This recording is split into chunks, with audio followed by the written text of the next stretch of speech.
السلام عليكم أعزائي المشاهدين، ويسعد صباحكم ومساءكم وين ما كنتوا عم تتابعوني. معكم بتول من مطبخ بتول قوجة. برحب فيكم من جديد وبرحب بكل متابعي القناة.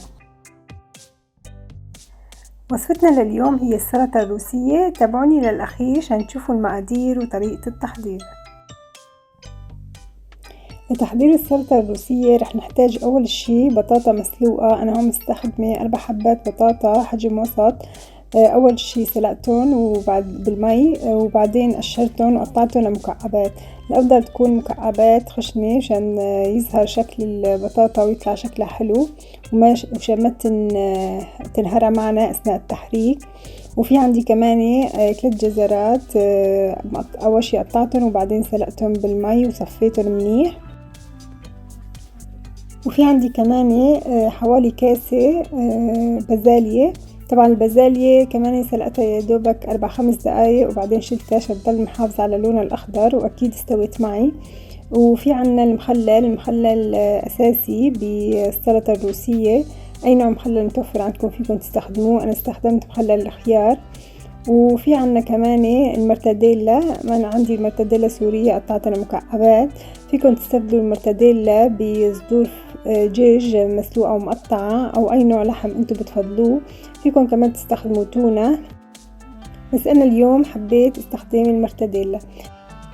في عنا كمان الذرة رح تعطي السلطة شكل كتير حلو وألوان كتير حلوة. وأنا سلقت كمان جنبهم معكرونة. المعكرونة أكيد اختيارية إذا حبيتوا تضيفوها أو إذا ما حبيتوا، هذا الشي بيرجع لإلكم. بدي أستخدم كمان حبوب فاصوليا الحمراء، وكمان بدي أستخدم حبوب نبتة الكبر. رح أحط لكم صورتها عشان تعرفوا شو هي عبارة عن نبات، وهي الحبوب تبعه. الحبوب تبعه بتشبه شوي حبوب الخردل، بس الحبوب هدول كتير صحيات وكمان رح يعطوني شكل حلو.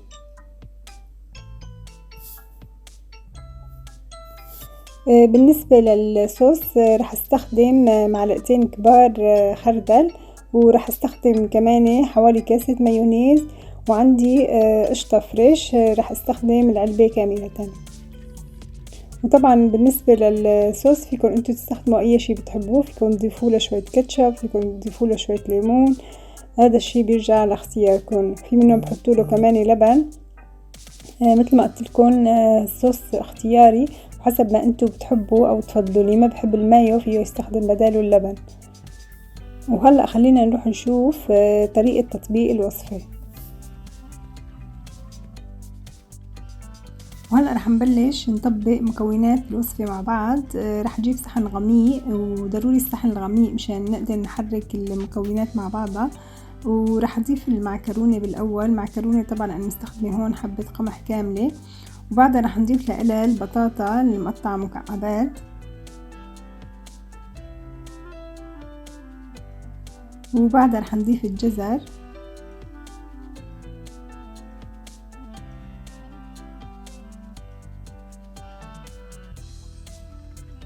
وبعد ما نضيف الجزر رح نضيف لهم البازيلا،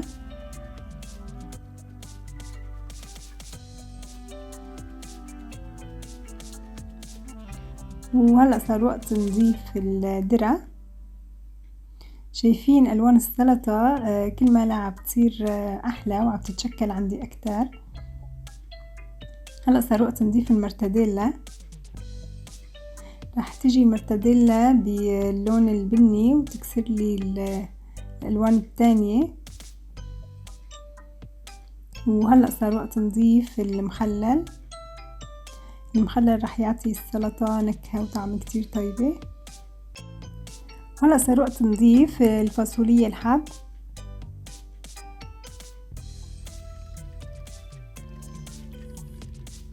وهلأ رح نضيف حبوب نبات الكبر. هلأ بدنا نحرك السلطة تحريكة خفيفة قبل ما نضيف لها الصوص تبعها.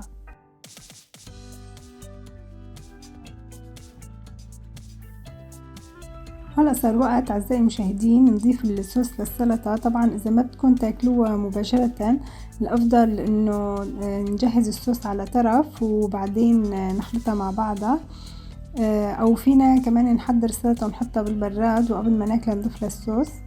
انا حطيت حوالي كاسة مايو. مثل ما قلت لكم فيكم تستبدلوا المايو باللبن الزبادي اللي ما بحب يستخدم المايو، وضفت لهم حوالي معلقتين خردل، اللي ما بحب الخردل كمان فيه يستغني عنه. وهلا عم بضيف علبة القشطة. اللي ما عنده قشطة عادية فيه يستخدم الزوا كريم، يعني القشطة الحامضة، هي موجودة كمان بالسوبر ماركت الألمانية. واللي ما بيحب يستخدم القشطة أو الزوا الكريم فيه كمان يستغني عنهم ويكتفي بالمايو. هلأ بدي أضيف لهم رشة فلفل أسود عشان تعطي السلطة نكهة طيبة. وهلأ بدي ارجع احرك التتبيلة مع السلطة.